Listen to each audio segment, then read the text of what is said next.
दोस्तों, आपने कहावत तो सुनी ही होगी कि जैसे कर्म करोगे वैसा ही फल पाओगे। इस बात में कितनी सच्चाई है ये शायद हम में से कोई नहीं बता सकता, क्योंकि हमने इसे अपने जीवन में कभी उतार कर देखा ही नहीं। हम कहते हैं और हमने सुना भी होगा कि अच्छे कर्मों का फल हमेशा अच्छा ही होता है। लेकिन मेरा आपसे एक सवाल है कि क्या आप इस पर पूर्ण रूप से विश्वास कर सकते हैं?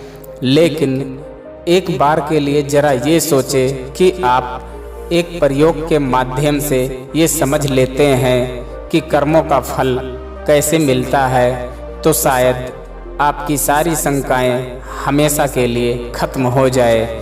क्योंकि इंसानों को आंखों देखी बातों पर पूर्ण रूप से विश्वास बहुत जल्दी हो जाता है और हम उस पर विश्वास भी कर लेते हैं। लेकिन दूसरी तरफ अगर हमने उसे नहीं देखा है तो हम इसे अंधविश्वास ही कहेंगे।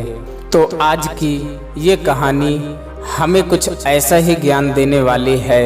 आज आपको ये पता चलेगा कि कर्मों का एक ऐसा विज्ञान भी है जिसे जानने के बाद आप अपने कर्मों के माध्यम से अपने जीवन में सफलता हासिल कर सकते हैं।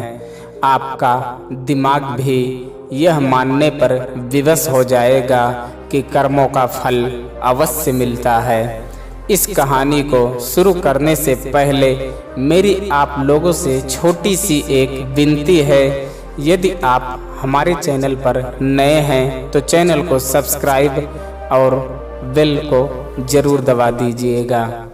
एक समय की बात है, किसी नगरी में एक महान बौद्ध भिक्षु रहा करते थे। वह इतने ज्ञानी थे कि उन्हें आने वाला भविष्य भी दिखाई पड़ जाता था। वैसे तो उनके कई शिष्य थे, लेकिन उनका एक शिष्य जो अभी बिल्कुल नौजवान था और वह बौद्ध भिक्षु जो कि अब बूढ़े हो चुके थे, वह बहुत ही ध्यानी व्यक्ति थे। जब वह ध्यान करने बैठते तो 2 से 3 दिनों तक वो लगातार ध्यान में ही लीन रहा करते थे और इसी अवस्था में वो आने वाले भविष्य को भी देख लिया करते थे। एक दिन वो बौद्ध भिक्षु ध्यान में बैठे हुए थे, तभी उन्होंने देखा कि आज से 10वें दिन बाद उनका वो युवा शिष्य मृत्यु को प्राप्त हो जाएगा। यह भविष्य देखकर वह बौद्ध भिक्षु ध्यान से बाहर आए और उन्होंने तुरंत ही अपने उस युवा शिष्य को अपने पास बुलाया और उससे बड़े ही प्रेम से कहा, भंते, मैं तुम्हें अगले 9 दिनों तक ही छुट्टी दे रहा हूँ। इन 9 दिनों में तुम अपने घर जाओ और वहाँ पर सभी के साथ रह कर आओ। तुम सभी से अच्छे से मुलाकात कर लेना, सभी को प्यार देना। शिष्य ने जब अपने गुरु के मुख से यह बातें सुनी तो वह खुशी से उछल पड़ा। उसने अपने गुरुवर से कहा, हे गुरुदेव, आपको यह कैसे पता चला कि मेरा मन अपने घर वालों से मिलने को कर रहा है? कहीं आप मुझसे मजाक तो नहीं कर रहे हैं? उस पर वह बौद्ध भिक्षु अपने शिष्य से कहते हैं, नहीं भंते, मैं तुम्हें सच कह रहा हूँ। तुम इन 9 दिनों में अपने घर पर रहकर सभी से मिलकर आ सकते हो, लेकिन मेरी बस एक बात याद रखना कि तुम्हें 10वें दिन शाम होने तक यहाँ पर वापस आना होगा। उस शिष्य ने हाँ में सर हिलाते हुए कहा, ठीक है गुरुदेव, मैं 10वें दिन यहाँ पर शाम तक वापस आ जाऊँगा, लेकिन आप भी अपना ख्याल रखिएगा, क्योंकि अब आप बूढ़े हो चुके हो और आश्रम का यदि कोई काम हो तो आप मेरे आने तक इंतजार कीजिएगा, उसे मेरे लिए छोड़ दीजिएगा। मैं अपने घर से वापस आकर उन सभी कामों को समय पर पूरा कर दूंगा। इसके बाद वह शिष्य अपने गुरुवर से आज्ञा लेता है और अपने घर की ओर प्रस्थान करता है। लेकिन उस शिष्य ने एक बार भी मुड़कर ये नहीं देखा कि गुरु की आंखों में अपने प्रिय शिष्य को खोने का कितना दर्द था। उस युवा शिष्य के घर के रास्ते में एक नदी पड़ती थी। उस नदी के किनारे चींटियों के बहुत सारे टीले लगे हुए थे, जहां लाखों चींटियां रहती थी। उनमें से कुछ चींटियां लगातार टीले के अंदर जा रही थी और वहीं पर कुछ चींटियां उस टीले से बाहर आ रही थी, जिसमें से कुछ चींटियां एक दूसरे से टकराकर अपना रास्ता बदल दिया करती थी। यह सब देख उस शिष्य को बड़ा ही आनंद मिल रहा था। वह कुछ देर वहीं पर खड़ा होकर उन चींटियों का यह सारा कार्य देख रहा था। तभी अचानक उस शिष्य का ध्यान नदी की ओर गया और उसने देखा कि नदी का पानी अब धीरे धीरे बढ़ रहा है, जिससे नदी से आने वाली लहरें चींटियों के उन टीलों के पास पहुंच सकती थी। और जब वह लहरें उन चींटियों के टीलों के पास पहुंचेंगी तो बेवजह ही वो लाखों चींटियां उस पानी में बह जाएंगी और वो लाखों चींटियां मारी जाएंगी। जैसे ही उस शिष्य के मन में यह ख्याल आया, उसने तुरंत ही अपने ऊपर पहना हुआ वह कपड़ा उतारा और उस कपड़े के माध्यम से उस शिष्य ने चींटियों के उन टीलों के चारों ओर एक गहरा गड्ढा बना दिया और बड़े ही कलात्मक ढंग से उस गड्ढे से एक नाली का निर्माण किया, जो नाली सीधे वापस नदी में जाकर मिलती थी, ताकि जब भी लहरें उन चींटियों के टीले के पास पहुंचने की कोशिश करे तो उन लहरों द्वारा आने वाला पानी वापस उस गड्ढे के द्वारा और उस नाली के द्वारा वापस जाकर नदी में ही मिल जाए। इतना कर कर वह शिष्य अपने घर की ओर चल पड़ा। अपने घर पर पहुंचने के बाद वह अपने घर वालों से मिला और घर पर रहते हुए 9 दिन कब बीत गए उसे पता ही नहीं चला।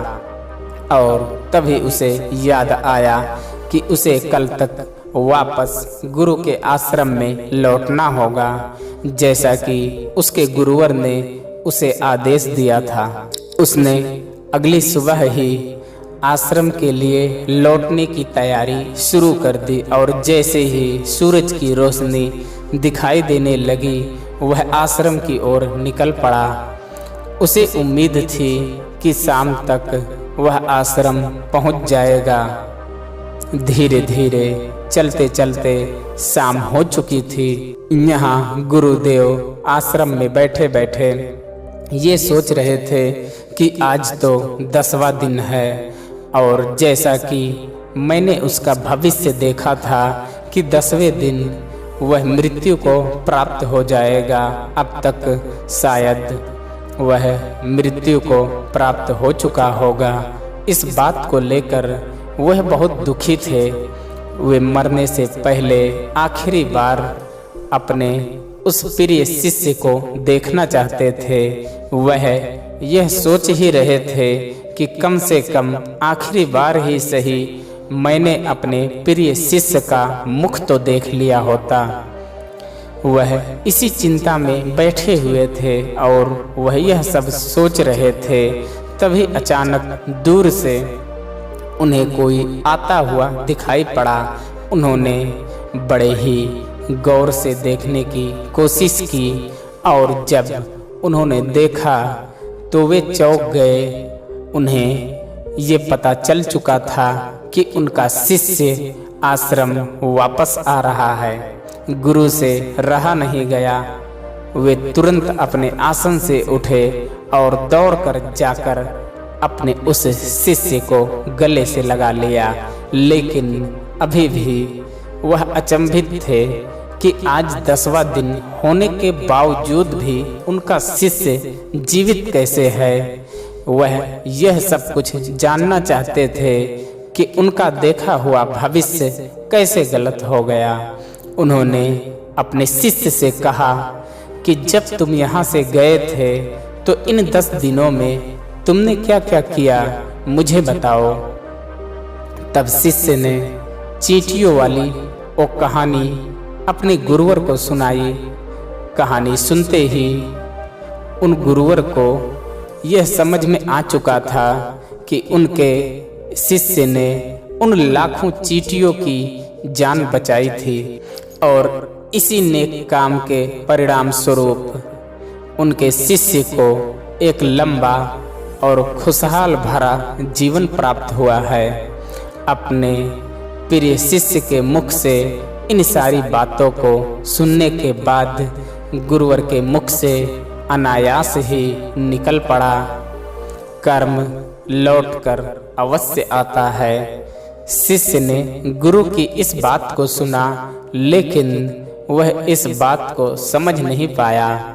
इसलिए वो शिष्य ने अपने गुरुवर से पूछा कि आप ये क्या कह रहे हैं।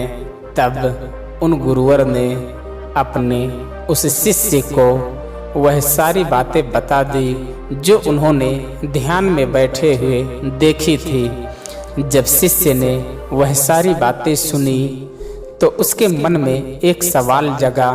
उसने अपने गुरुवर से कहा, हे गुरुवर, जब आपको ये सारी बातें पहले से ही पता थी, जब आपने ध्यान में यह सब पहले ही देख लिया था, तो आपने मुझे इसके बारे में क्यों नहीं बताया। जब आपको ये पता था कि कर्म इस तरह से काम करते हैं, तो आपने मुझसे पहले ही कोई अच्छा कर्म क्यों नहीं करवाया ताकि मेरे आने वाली मृत्यु टल जाए। तो कृपया करके मुझे ये बताइए कि आपने ऐसा क्यों नहीं किया। मैंने तो अनजाने में ही उन चींटियों की मदद कर दी थी, जिसके परिणाम स्वरूप आज मैं आपके सामने जिंदा खड़ा हूँ। लेकिन ये काम आप मुझे बताकर भी तो करवा सकते थे, तो फिर आपने ऐसा क्यों नहीं किया।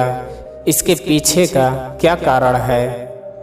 अपने उस युवा शिष्य की इस बात को सुनकर वह गुरु मुस्कुराने लगे और कहते हैं कि भंते, यदि मैं तुम्हें इसके बारे में बता देता तो तुम्हारे मन में एक लालच होता और तुम अपना जीवन बचाने के लिए यह कर्म करते।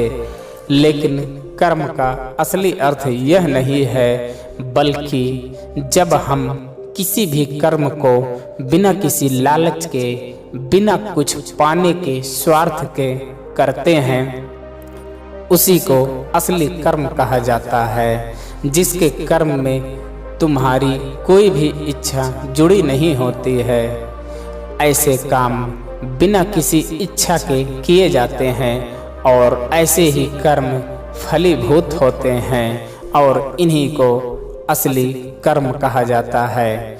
यदि मैं तुम्हें इसी कर्म को तुम्हारी मृत्यु को टालने के लिए करवाता तो तुम्हारे अंदर यह लालच होता कि इस कर्म को करने के बाद तुम्हारी मृत्यु टल जाएगी। तुम अपनी जान बचाने के मकसद से इस कार्य को करते और तुम जब इस मकसद को पाने के लिए करते तो तुम्हारा इसमें लालच भी जुड़ा होता, जिसके परिणाम स्वरूप तुम्हें उस कर्म का पूरा लाभ नहीं मिलता।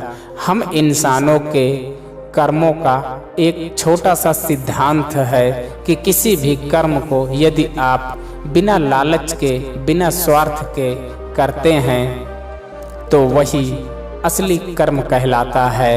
अर्थात आप किसी भी कर्म को पूरा मन लगाकर कीजिए, लेकिन उसके बदले में यह मत सोचिए कि उसका परिणाम क्या होगा, इसका फल हमें क्या मिलने वाला है। तुमने देखा होगा कि अक्सर जब कोई व्यक्ति दान करता है तो उसके साथ उसका मन भी जुड़ा होता है। वह दान करते वक्त यह सोच रहा होता है कि यदि मैं आज दान करूंगा तो भगवान मेरे साथ अवश्य ही अच्छा करेंगे, मुझे अच्छे फल मिलेंगे। और इसी तरह वह जिंदगी में बहुत सारे कर्म इसी तरीके से करता है, जिसके परिणाम स्वरूप हमें उस कर्म का पूरा लाभ नहीं मिल पाता। और बाद में हम यह सोचते हैं कि हमने तो अच्छे कर्म किए थे, लेकिन उन कर्मों का कोई फायदा हमें नहीं मिला। कर्मों का सिद्धांत एक मिथ्या है, झूठ है। जरा आप खुद एक बार के लिए सोचें, जब आप किसी मंदिर में जाते हैं तो आपके मन में कुछ न कुछ पाने की इच्छा अवश्य रहती है। आप सोचते हैं कि यदि मैं आज भगवान के सामने हाथ जोड़कर यह मांग लूँगा तो मुझे वह अवश्य मिलेगा। आज मैं भगवान की पूजा करूँगा तो इसका फल मुझे अवश्य ही अच्छा मिलेगा। जब आप मंदिर के अंदर जाते हैं, प्रार्थना करते हैं, अपने दोनों हाथ जोड़ते हैं, आंखें बंद करके भगवान को ध्यान करने की बजाय आप अपने मन में उन इच्छाओं का ध्यान रखते हैं, तो क्या आपकी यह प्रार्थना स्वीकार होती है? नहीं, क्योंकि प्रार्थना तो वही स्वीकार होती है जो मौन रूप से की जाती है, जिसमें आपके मन में कोई भी इच्छा ना हो। आप उस समय केवल पूरे मन से भगवान को धन्यवाद करते हैं उन सभी चीज़ों के लिए जो आज तक आपको भगवान ने दी है, और वो भी बिना किसी स्वार्थ के।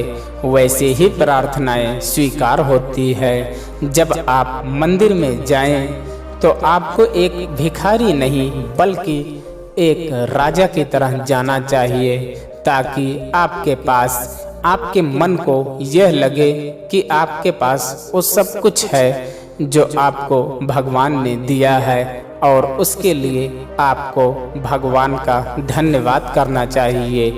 तभी आपकी प्रार्थना स्वीकार होगी।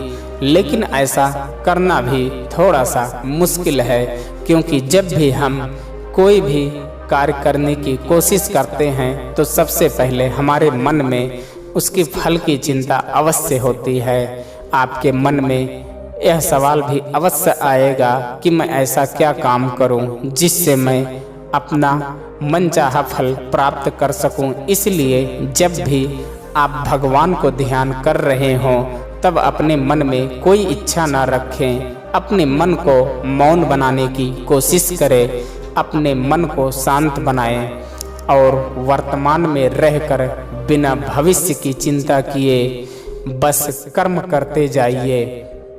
पर याद रखिएगा, उस कर्म को करने के पीछे आपका उद्देश्य अच्छा होना चाहिए। उसका फल आपको अवश्य ही अच्छा मिलेगा। और हाँ, यह भी याद जरूर रखिएगा कि यदि आप फल के बारे में ही सोचते रहते हैं तो एक ना एक दिन आप गलत दिशा में फंस ही जाएंगे। हो सकता है आपके मन में अब ये सवाल आ रहा हो कि कोई दूसरा व्यक्ति आपका बुरा चाहता है।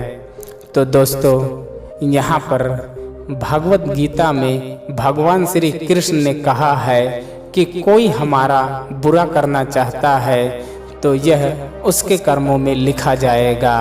हम क्यों भला किसी का बुरा सोचकर अपने कर्म और अपने वक्त को खराब करे, अर्थात जो भी कर्म उसने किए हैं उसकी सजा उसे मिलेगी।